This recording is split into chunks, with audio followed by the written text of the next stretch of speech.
स्वागत है आपके अपने YouTube channel all Indian student classes में। दोस्तों, अगर हमारे चैनल पे आप नए हैं तो चैनल को एक बार लाइक, कमेंट, शेयर और सब्सक्राइब जरूर करें। सब्सक्राइब करते समय बेल आइकन जरूर दबाएं ताकि आने वाली वीडियो का सूचना आपको प्राप्त हो सके। दोस्तों, मैं सतवंत राव आज आप लोगों के बीच में लेके आया हूँ हिंदी पद साहित्य का इतिहास। आज हम हिंदी पद के बारे में जानकारी प्राप्त करेंगे। हिंदी पद साहित्य का इतिहास अगर पूछा जाए तो परीक्षा के मद्देनजर बहुत ही इंपॉर्टेंट है। आप कोई भी परीक्षा ले लेंगे उसमें 2 से 4 क्वेश्चन ऐसे होंगे जो हिंदी पद साहित्य के इतिहास से पूछे जाते हैं। ठीक दोस्तों, अगर हाई स्कूल को मैं देख लूं, हाई स्कूल इंटर, तो उसमें भी 2 से 3 नंबर के सवाल हिंदी पद साहित्य से जरूर पूछे जाते हैं। आज हम बात करेंगे हिंदी पद साहित्य का। इसे मुख्यतः 4 भागों में बांटा गया है। इसे कितने भागों में बांटा गया है? 4 भागों में। पहला है आदिकाल। आदिकाल बहुत पहले का काल, जिसे वीर गाथा काल के नाम से जाना गया। इसमें जो राजा महाराजा थे, जो पराक्रमी लोग थे, उनकी जो दरबार में कवि लोग थे और उनकी जो बड़ाई किए थे वो वीर गाथा काल के नाम से जाते, तो काव्य के रूप में उनकी खूब बड़ाई किए हैं। ठीक, उसे ही वीर गाथा काल के नाम से जाना जाता है। उनकी जो वीरता थी उनके बारे में उनके कवियों ने उन्हें बताया है। ये चला था 1769 ईस्वी से 1343 ईस्वी तक। उसके बाद आता है पूर्व मध्यकाल। पूर्व मध्यकाल जिसे हम भक्ति काल के नाम से जानते हैं। यहाँ मुसलमानों का आगमन होता है और ये भक्ति काल की शुरुआत यहीं से होती है। ये 1343 ईस्वी से 1643 ईस्वी तक चलता है। उसके बाद आता है उत्तर मध्यकाल। उत्तर मध्यकाल जिसे रीत काल कहते हैं, इसमें वेदों उपनिषदों का निर्माण हुआ था। ये 1643 ईस्वी से 1868 ईस्वी तक चलता है।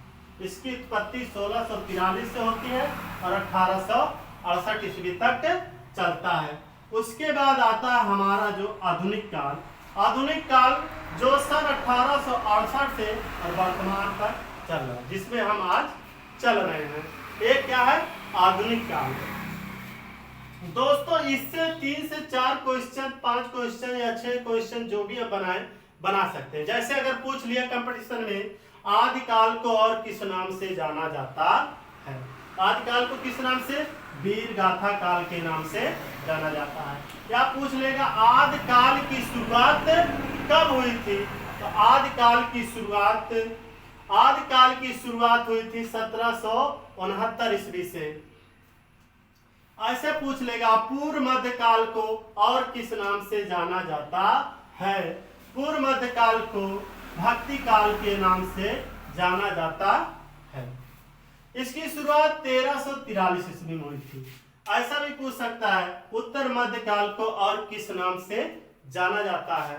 उत्तर मध्यकाल को रीत काल से जानता है। इसमें श्रृंगार के बारे में बढ़िया से बताया गया है। इसकी शुरुआत 1643 ईस्वी में हुई। 1643 से और चला था 1868 में।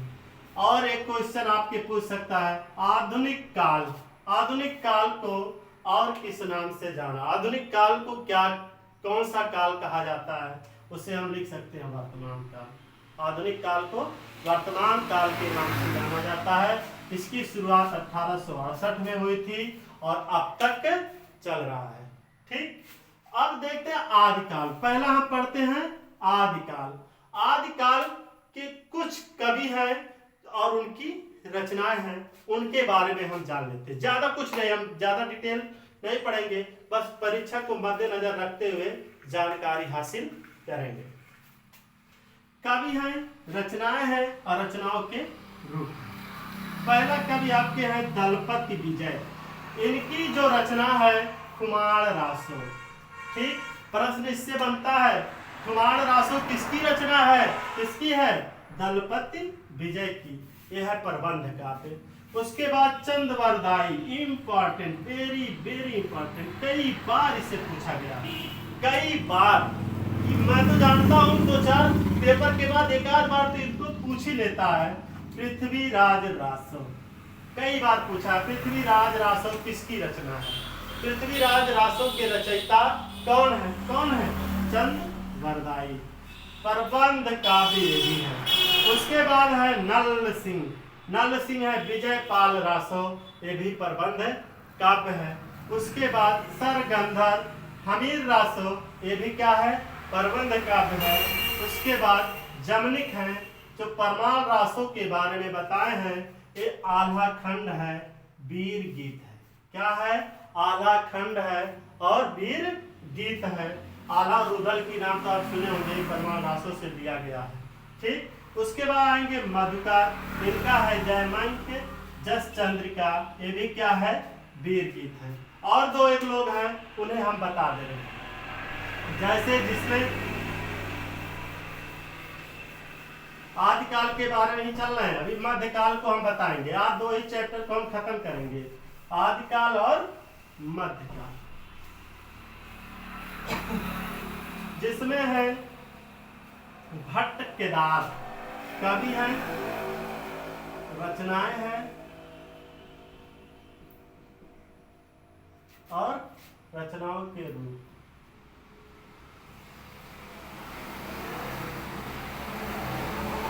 दोस्तों अब हैं आपके भट्ट केदार। क्या है? भट्ट केदार। इनकी जो रचना है जय चंद्र प्रकाश। क्या है? जय चंद्र प्रकाश। जय चंद्र प्रकाश, ये भी क्या है? वीर गीत है। क्या है? वीर गीत है। गीत के माध्यम से उनकी को पढ़ाई की गई। उसके बाद आपके आते हैं नरपति नाल। नरपति नाल, नरपति नाल है, इनकी जो है विसल देव रासो। क्या है? विसल देव रासो। ठीक, ये भी क्या है? वीर गीत है। दोस्तों इतना ही क्वेश्चन अगर आपके पेपर में बनेगा वीर गाथा काल से, तो ये ही इतना बनेगा। अब दोस्तों हम बात कर लेते हैं पूर्व मध्यकाल की। किसकी? पूर्व मध्यकाल की। इसे भी हम बता दे रहे।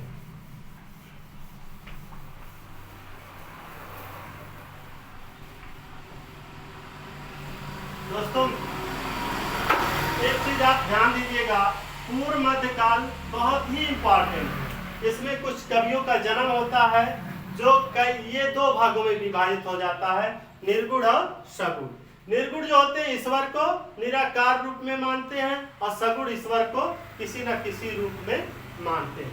ठीक, तो चलिए बात करते हैं पूर्व मध्य काल, जिसे किस नाम से जाना जाता है? भक्ति काल के नाम से जाना जाता है। भक्ति काल के नाम से जाना जाता है। इसकी शुरुआत कब होती है? 1343 से 1643 ईस्वी तक। कौन? पूर्व मध्य काल। मैं कहा ना ये दो भागों में विभाजित हो जाता है। इसे हम दो भागों, इसे लिख दे रहा हूं, दो भागों में विभाजित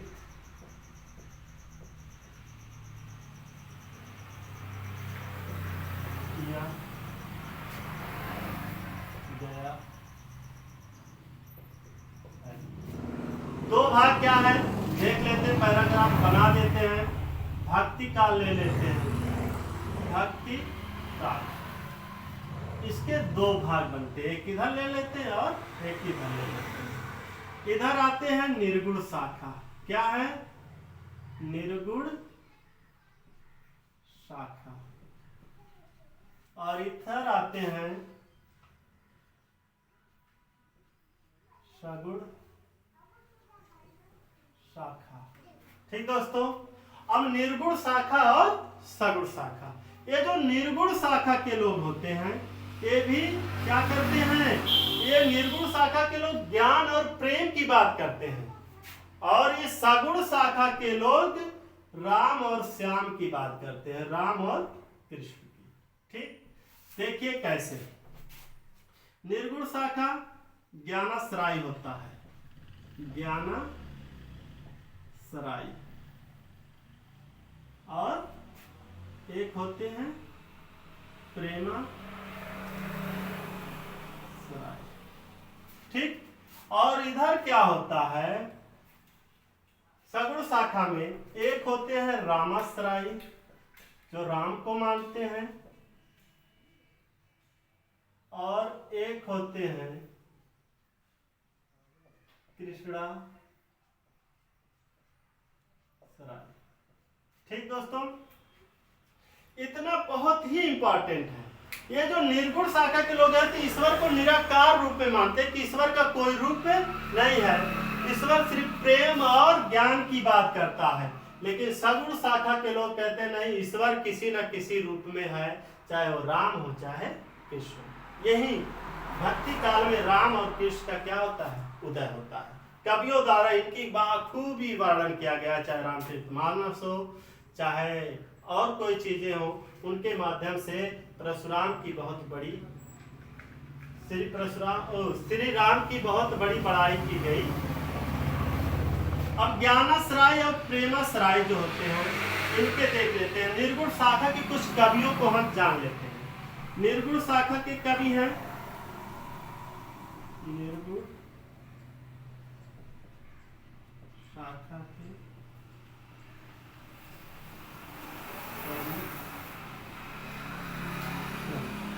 निर्गुण शाखा के कुछ कवि हैं, उन्हें हम जान लेते हैं कि वो निर्गुण शाखा के कवि कौन कौन से हैं। नंबर 1 आपके आ जाएंगे कबीरदास। क्या आएंगे, कबीरदास। ठीक, और नंबर 2 पे आप आएंगे रैदास। नंबर 3 पे आएंगे आपके गुरु नानक।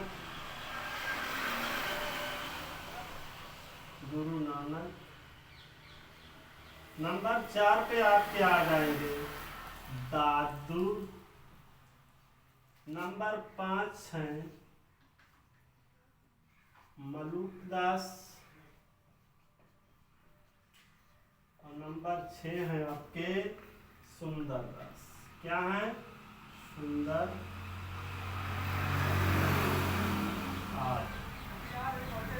ठीक दोस्तों, मतलब निर्गुण शाखा के जो कवि हैं, जो निर्गुण शाखा के प्रमुख कवि हैं, उनमें हैं कबीरदास, रैदास, गुरु नानक, दादू, मालुकदास और सुंदरदास। इन लोगों ने ईश्वर को किसी रूप में नहीं स्वीकार किया है। ये कहते हैं ईश्वर निराकार है, ईश्वर सिर्फ प्रेम। ये लोग सिर्फ ज्ञान और प्रेम की बात करते हैं।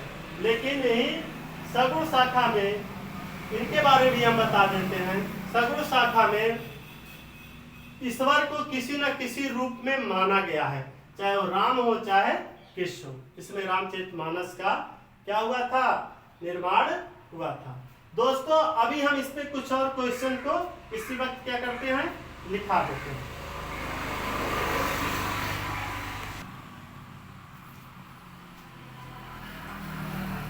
पूर्व मध्य काल भक्ति काल जिसे कहा जाता है, जिसकी शुरुआत 1343 ईस्वी से 1643 ईस्वी तक हुआ था। इसमें कवि है और उनकी रचनाएं हैं। ये प्रेमाश्राय कवि हैं, ये प्रेमाश्राय कवि हैं।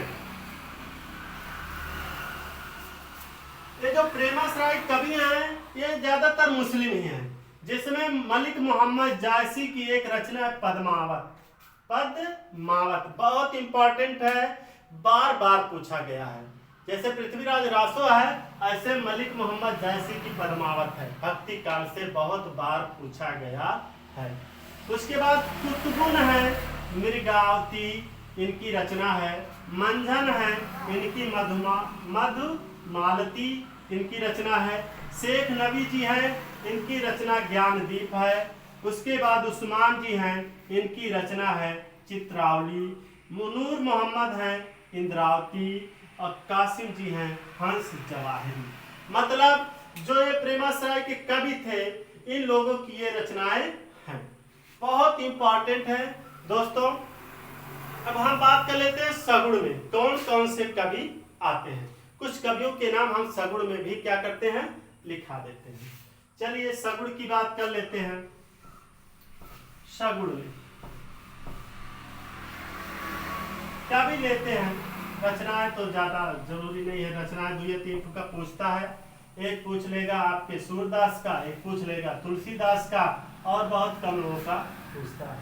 ठीक, चलिए बात करते हैं कवि किनके, सगुण कवि। सगुण कवि, सगुण कवि जो ईश्वर को किसी न किसी रूप में मानते हैं।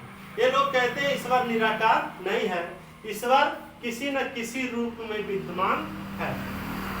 जिसमें जो रामचरितमानस जो भक्ति काल जो 2 भाग में बांटा था, निर्गुण और सगुण, जिसमें सूरदास ने कृष्ण की बहुत उपासना की है, कृष्ण को अपना सब कुछ मानते थे। कौन? सूरदास।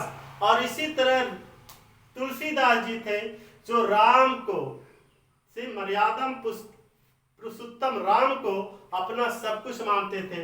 उनकी बाल लीला से लेके उनकी आजीवन गाथा को उन्होंने बाखूबी रामचरितमानस में क्या किया है, उत्कृष्ट किया है। ठीक, वो बहुत बढ़िया से उनके बारे में अपने कविता के माध्यम से लोगों को संदेश दिया। बात करते हैं तुलसीदास की, है तुलसीदास। ठीक, तुलसीदास रचना तो आपको पता है रामचरितमानस, लिख लेते हैं जिनका पता है, रामचरितमानस। ठीक, उसके बाद आएंगे तुलसीदास। वो तुलसीदास हो गए सूरदास। कौन है? सूरदास। सूरदास इनकी कई रचनाएं हैं। सूर सरावली है, सूर सरावली, सूर सागर, सूर सागर। ठीक, और तमाम रचनाएं हैं। साहित्य लहरी, साहित्य लहरी। ठीक, ऐसे बहुत हैं। और इनमें से भी कुछ कवि आते हैं, जैसे आपके आ जाएंगे नंददास। नंददास, उसके बाद आपके आ जाएंगे परमानंद दास। परमानंद दास। ठीक, उसके बाद आपके आ जाएंगे कृष्णदास। कृष्णदास। ठीक, उसके बाद आपके आ जाएंगे कुंभन दास। कुंभन दास। ठीक, उसके बाद आपके आ जाएंगे चतुर्भुज दास। चतुर्भुज दास। उसके बाद आपके आ जाएंगे छीत स्वामी। छीत स्वामी। ठीक, उसके बाद आएंगे आपके गोविंद स्वामी। गोविंद स्वामी। ठीक दोस्तों, ये थे आपके सगुण के कुछ कवि। अब देख लेते हैं 1 2 3 4 5 6 7 8 9। लेकिन तुलसीदास को छोड़ के ये 8 जो थे एक तरह के थे। समझ में आया? एक तरह के थे। और इन्हें क्या कहा जाता है? इन 8 कवियों को, इन 8 कवियों को, कवियों के समूह को, कवियों के समूह को अष्टछाप कहा जाता है। अष्टछाप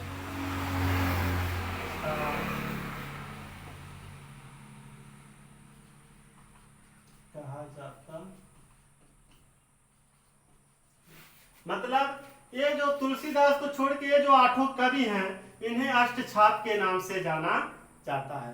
दोस्तों, आज हम सिर्फ 2 चीजों को पढ़ाए हैं, आदिकाल और पूर्व मध्यकाल को। आज के लिए बस इतना ही दोस्तों। मेरा YouTube channel all Indian students classes को एक बार लाइक, कमेंट, शेयर और सब्सक्राइब जरूर करें।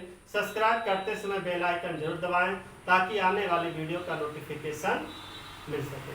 दोस्तों मेरे यूट्यूब चैनल को ज़्यादा से ज़्यादा लोगों तक शेयर करें ताकि उन्हें भी हमारे यूट्यूब चैनल के बारे में और हमारी जो शिक्षा है जो हम पढ़ा रहे हैं उसकी जानकारी लोगों को मिल सके। ठीक दोस्तों, आज के लिए बस इतना ही। कल हम और जो 2 चीज़ें बचा है उसको हम पढ़ा देंगे, उत्तर मध्यकाल और वर्तमान काल को, जिसे आधुनिक काल कहा जाता है, उसके बारे में। आज के लिए बस इतना ही। धन्यवाद, नमस्कार।